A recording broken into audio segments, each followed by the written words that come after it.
We're very delighted. This year, our focus has been on throwing out the challenge to our home economics students to prepare meals that would address the whole issue of the high incidence of non-communicable disease in Guyana. And I must say, I had the opportunity to view most of the exhibit or the dishes, and I could say that every year I see the students improving on their presentation and bringing new, creative and innovative dish for display.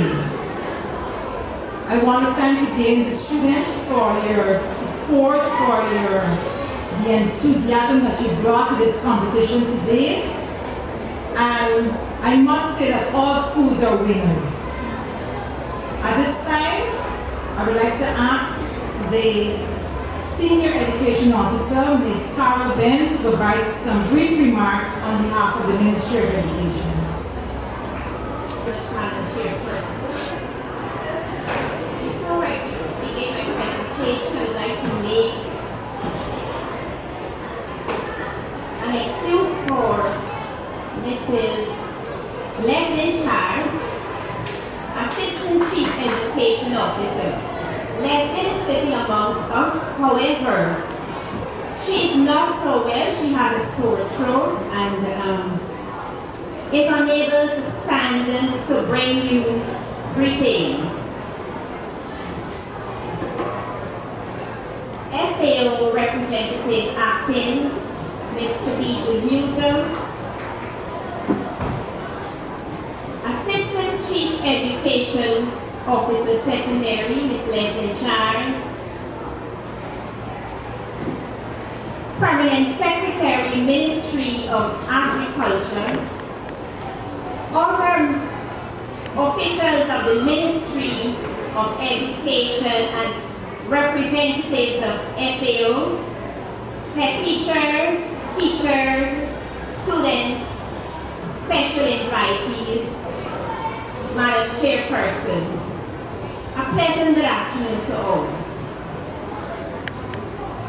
It's always a great pleasure and an honor to bring you remarks of this FAO collaboration with the Ministry of Education and the Ministry of Agriculture. Now I'll be honest, I haven't done much farming nor cooking. Yes, and I said cooking. But I have fond memories doing both, thanks to my mom and dad.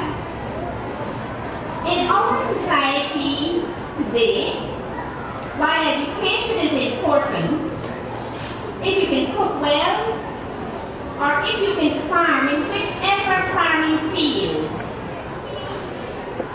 and you have the means to do so, then you will surely be able to earn a living. And Guyana is a very, very good example of that.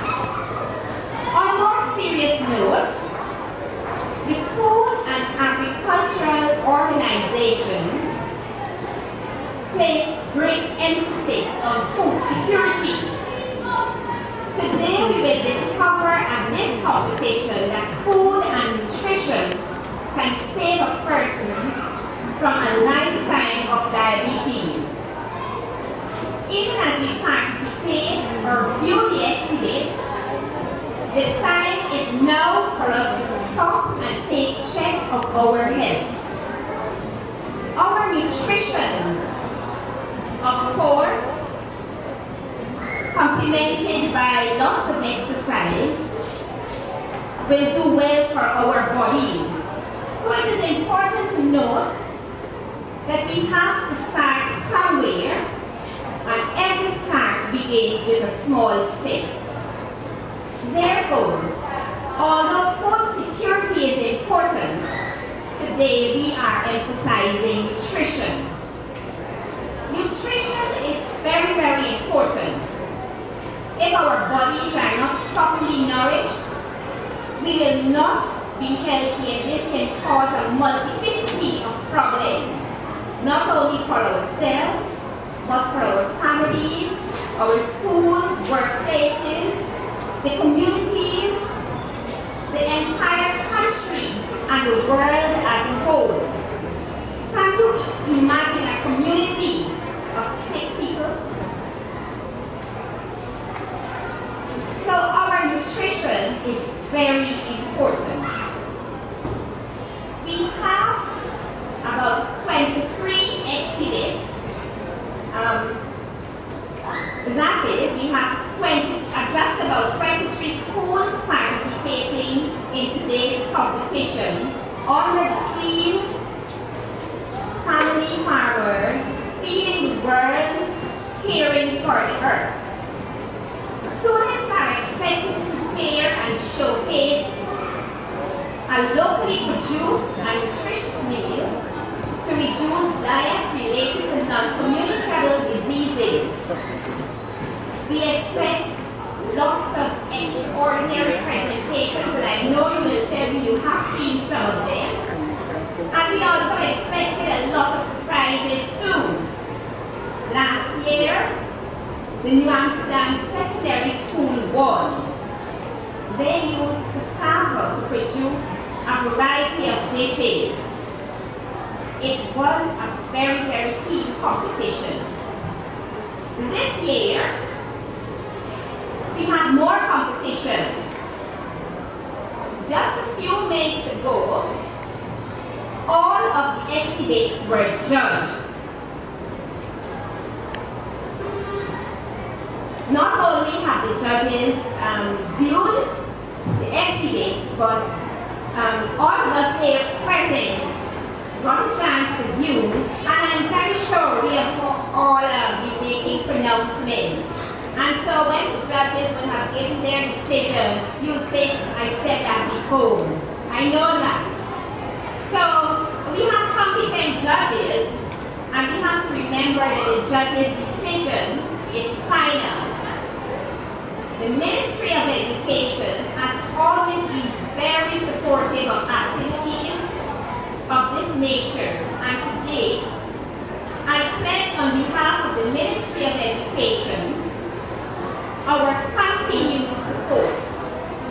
With this in mind, I would like to thank the FAO in collaboration with the Ministry of Education and the Ministry of Agriculture for hosting this small but significant competition.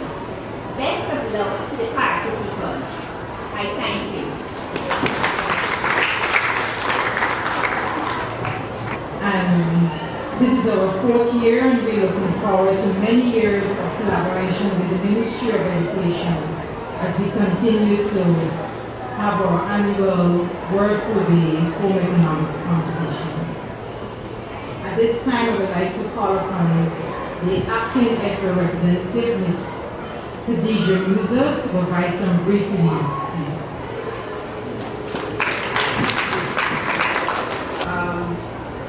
Good afternoon, everybody. All the participants, the schools, permanent secretary, Ministry of Agriculture, senior advisor in Ministry of Education,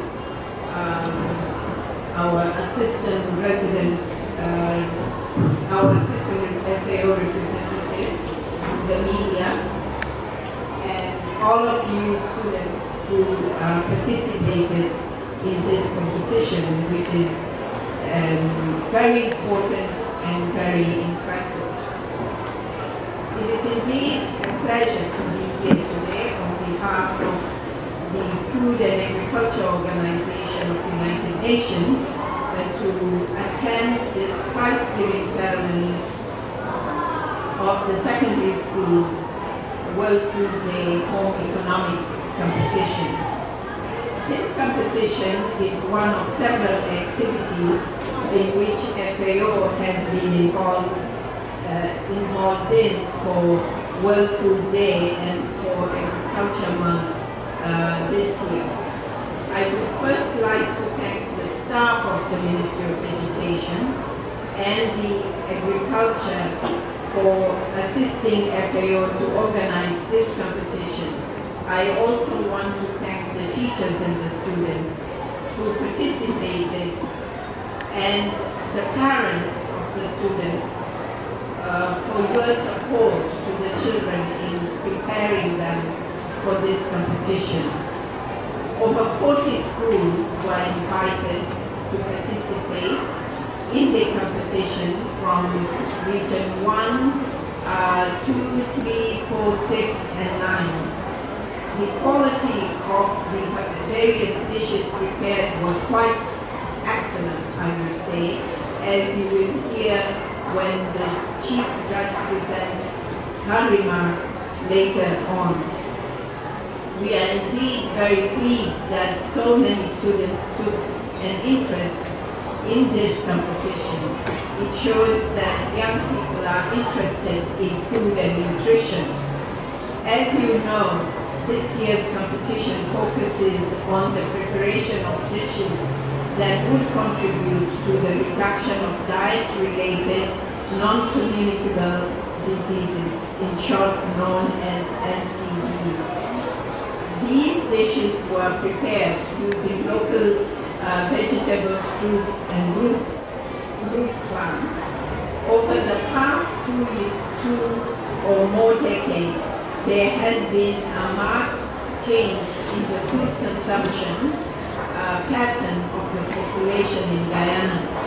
This change has been characterized by a general shift away from traditional and cultural-based food consumption patterns to that which more reflects the style of life and habits of the developed Western societies. Thus, there has been an increase in the consumption of fast food, processed food, food consumed outside the home, and imported food. I'm sure some of you love to go to the fast food places on Lamaha Street. I would say stay away from them. It's a big outfit, Lamaha and Albert Street, that you see so many cars looking for parking, but actually they're working towards creating disease for themselves. So if anybody takes you there, say no, I don't want to eat that food. It's really important. Although these fast food keep creeping in. Historically, rice and ground provision have long been major staples in the diet of Guyanese. Wheat flour, an important commodity, also ranks high in the traditional Guyanese diet. Locally produced fruits and vegetables were the preferred choice of Guyanese and an important part of the food basket. Often being sourced from your own backyards, garden productions. As you know, most people try to grow things in their backyard. In terms of meat-based protein, fresh fish, food brought from local market provided an adequate source of protein and was complemented by the poultry which people reared right in their home. And in the rural areas, small remnants as well. The local village and street markets played an important role in the distribution of locally produced foods. This was particularly important in urban areas where the possibility of growing fresh produce was always relatively limited. The dietary and nutrition transition being observed is not unique to Guyana, where it is represented by a shift away from diets described above to more varied, energy-dense diet based on more processed food and beverages. And epidemiology transition is associated with the diet shift as nutrition-related chronic non-communicable diseases such as diabetes, high blood pressure, stroke, heart disease, and cancer have replaced malnutrition and infectious diseases as major public health problem. So you can see, eat this type of food, or if you allow your parents to cook this kind of food, what could happen? Also, you want them to live long. So please watch what is being done in your kitchens as well.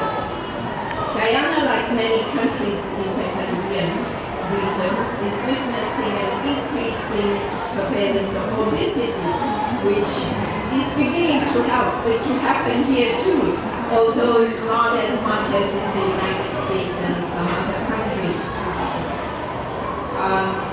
So these type of diabetes, hypertension, stroke, cardiovascular diseases, some cancer, gallbladder, and gallbladder diseases are part of this process of the change diet.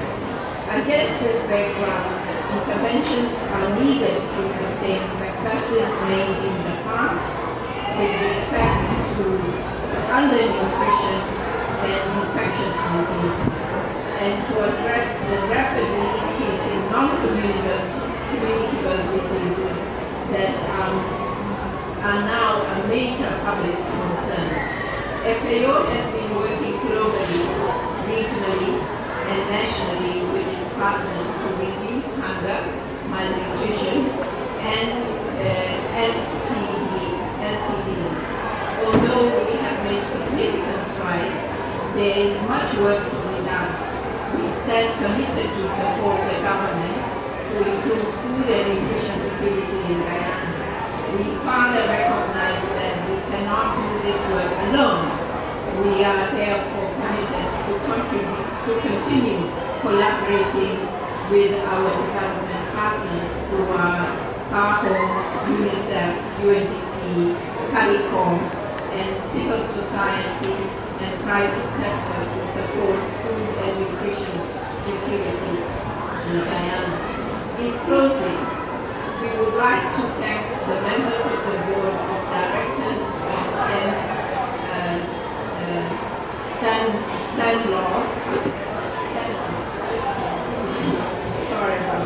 for the use of the facility for this competition. We would also like to congratulate the winners that will be announced soon of the competition.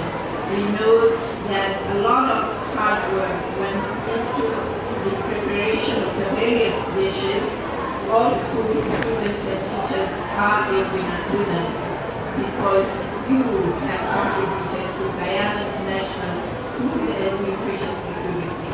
You have contributed to Guyana's continual achievement of MDG 1 to reduce poverty and hunger by improving food security.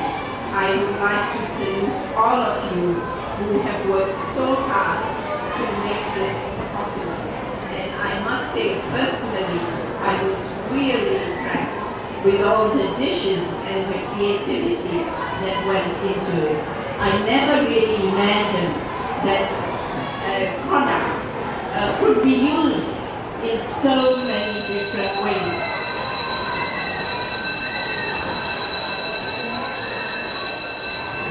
In so many different ways. And you have shown the results. Food does not have to be boring. And the mere fact that you could produce so many different types of food which are delicious and look extremely attractive is an evidence that every day you can have your children run to the table because they don't know what would be on the table, or maybe you have helped to create.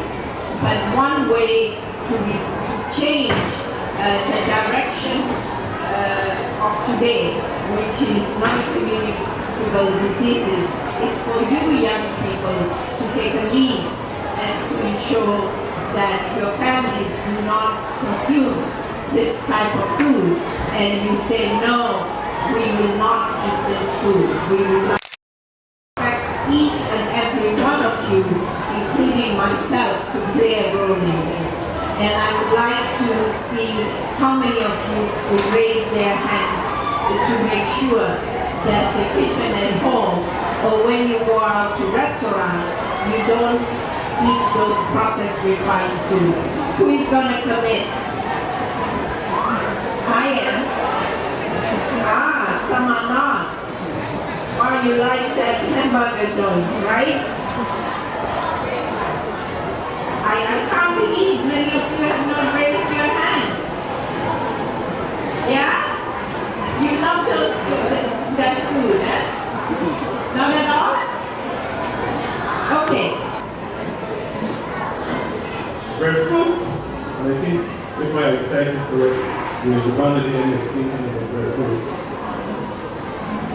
It's now the rave amongst the people who deal with nutrition and diet because it's considered to be a complex carbohydrate that has very good benefits and it also helps not just to prevent obesity, but in some cases to reverse it. Those persons who have gotten too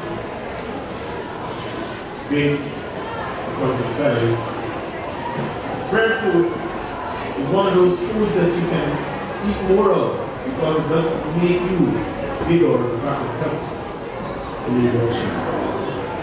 And lastly, soursop. I would like you all to just Google soursop on the website. And you will see pages that speak to the very good qualities of soursop. Soursop, breadfruit, and coriander are foods that every one of us can grow in our own yards. Are foods that our neighbors are willing to give away. When someone has a breadfruit tree and you go and say, may I have breadfruit, they say, take 5. And this is Nigeria. When someone has a soursop tree, they ask you to take 5 soursop and 2 plants from the bottom. So even though today we're looking at the way you prepared it, I can't help but urge you to go to the stage before preparation and try to have in your yards, and even those who are living in rented yards, there's nothing stopping you from cultivating nutritious food. I've just mentioned 3 plants here. Ms. Lucia was referring to a lot of traditional things we get. And now we will not even consider including those in our diet. The common red fowl, the ducks, the turkeys, that the only folks will recall going to the communities and insisting that they have that before the return, have all been replaced by KFC or Castle,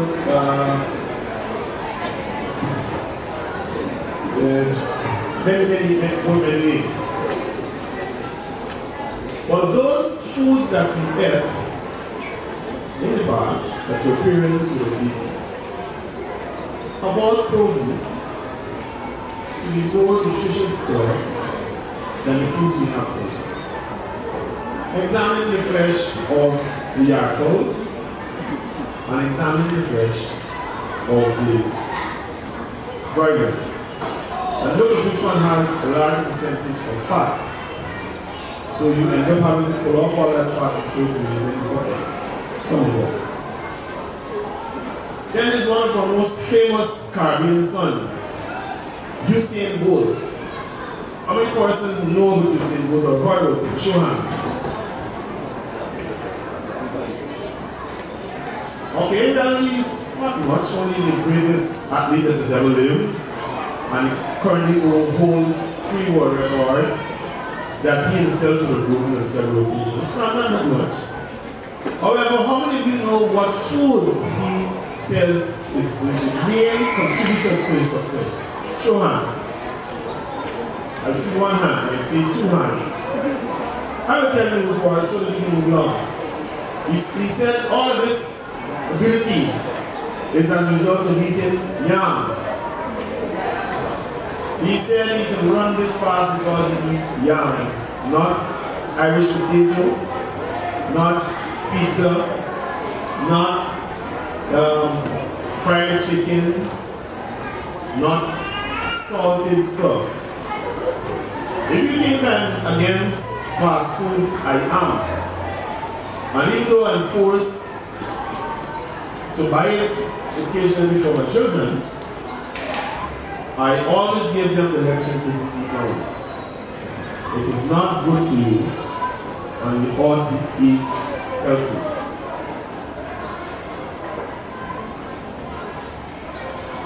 I learned that there are 30 schools that will enter into this competition. And I'm very happy that that is so.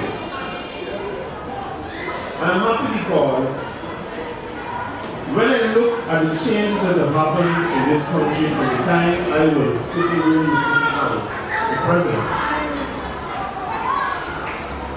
I can just imagine what the future will be, given the fact that you are so much more innovative now at this age than we were when we were here. I think us older folks can rest comfortably knowing that we have young people who will do better than we did. It is we who brought in the fast food. It is we who brought in the junk food. I hope that by your demonstrations today, you will be the ones who will help us to get it out of our daily diet. There are households, especially the richer ones, who are poorer because out of 7 days they eat junk 5.5 days. And they think that that is grand because we don't eat fish, we eat chicken that is bought from fast food place. We don't eat mutton, we eat beef burger. And what we end up doing after a while is spending most of our money at the hospital to help us to feel better from the time we are age 40. And you know what is remarkable? 40-year-olds are spending money to go to the hospital, and they have parents who are healthier than themselves, who are in their 60s and 70s. Don't you think that there's something wrong there? Many persons have grandparents who are 90 and still work in the garden. And many of us are discovering that we have diabetes, that we have hypertension at 38. And we still don't recognize the signs that we are probably going to die before we reach the age of our parents. If you think I'm trying to scare you, I am. You have to eat healthy now if you want to live as long as those persons. I am fortunate that my mom is 86. My father went home at 75. So I think if I add the 25, that would make something a present at 80. And my mom is still going strong. Unfortunately for me, though, I would have had some years when I would have been the same junk we're talking about now. So I have stopped East Dublin, and I'm going to walk through here and look at all the stuff you have, take notes, take photographs, and make sure that I improve my diet by eating healthy. In closing, I would like to urge those of us who are here to copy from each other the stuff that you see. Last year I saw cassava and screen. Unfortunately, they didn't ask the recipe, but I will ask the recipe just now. But it shouldn't just be for us who are on stage to come and ask you. You need to talk to each other and ask each other, how did you do that? How is this one done? How does it taste? And have a taste. And try some of the things that you will see this afternoon when you get home. I'd like to congratulate everyone here, teachers and students. I'd like to say to you that whilst we are forced to name first, second, third, and maybe even fourth, is a winner. Everyone turned up will have taught each of us here and the persons who will work with you who are not here. I congratulate you and I urge you to do just as good as you're doing now through the year, become better in 2015. Thank you very much and have a rest of the day. And we'll be making preparation to publish 2 cookbooks. One on cassava, as all the cassava dishes that we had last year for our secondary schools competition. And then when the competition was held in 2011, all the recipes from that competition we have compiled, and we're now finalizing those cookbooks. It's planned that we'll have those cookbooks for distribution to the schools for next year's competition. So we'll have an opportunity to have all the recipes that are on display for the competitions from 2011 as well as 2013. This afternoon I want to recognize 6 schools in our midst. They were not involved in the home economics competition, but they have displayed craft. We've asked those schools to use locally produced products, wood crops or forest products to create craft products. And this afternoon I would like to ask those 6 schools to stand so that they can be recognized. They've been Proactive Practical Instruction Center, President's College,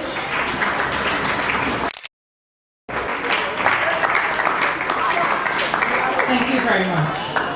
This year, while coming from the agricultural strategy, we've recognized that not only are we promoting the use of fruits, vegetables, and root crops, but we have a lot of wastage, and we're encouraging students to use products from the agriculture sector to create craft. While this afternoon we only have 6 schools, it is the intention that next year we'll have an increase in the number of schools so that we can have a competition. So we are throwing out a challenge to the secondary schools this year, but next year, similar to the home economics competition, that we'll have over 30 schools participating in our craft competition. At this time, I think we're all eager to know the results of this year's home economics competition.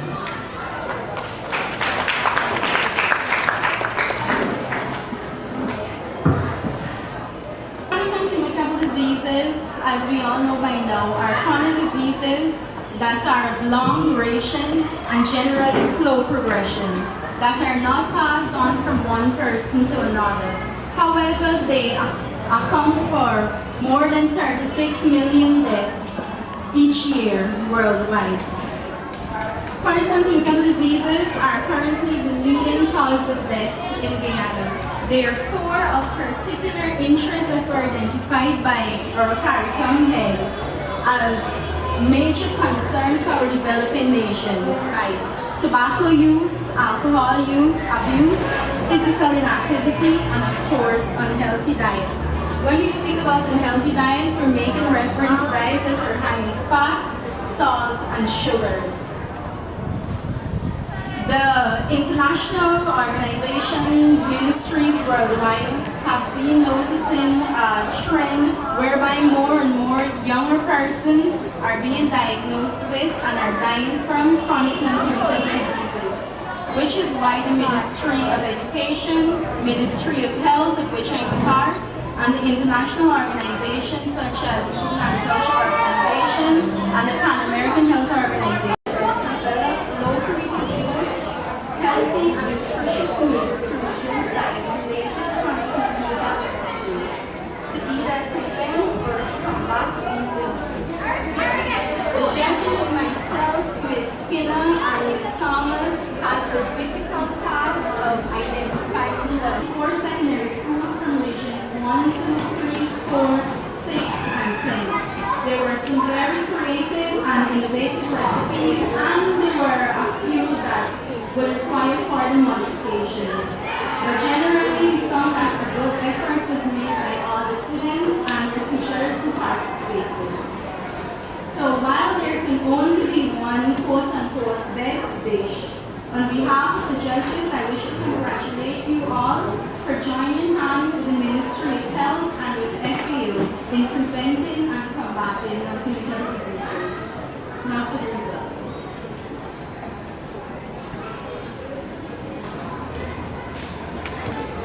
I want to ask the Assistant Chief Education Officer for Secondary, Ms. Charles, to join us on the platform for the prize giving ceremony. Award 26 points.